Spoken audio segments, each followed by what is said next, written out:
Hi, I'm Kita Billions, and in this video, we're structuring your credit report for those credit card approval. If you're tired of not being able to get any loans or credit card, then keep watching. When it comes to getting approved, you have to know the data points that the banks are looking for. This is important because knowing these data points will help you to structure your credit profile properly. The first data point that banks look for is a 10% utilization rate.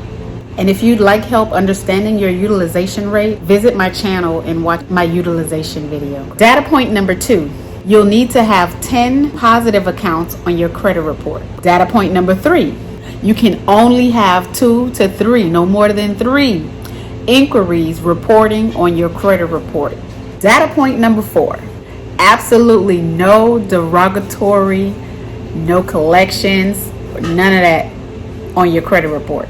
You have to know what's on your credit report. You got to check your credit report so that you can see if there's any errors there. And if you have any errors on those derogatories or those collections, go ahead and dispute them.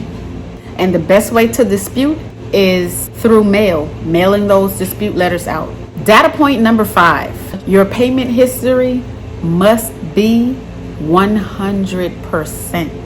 These are the things that the banks are basing their judgments off of. So you want to work on structuring your credit profile before you start applying for credit. If you've gotten any value from the information I've shared, please thank me by subscribing to my channel. I'm Kita Billions. Thanks for watching.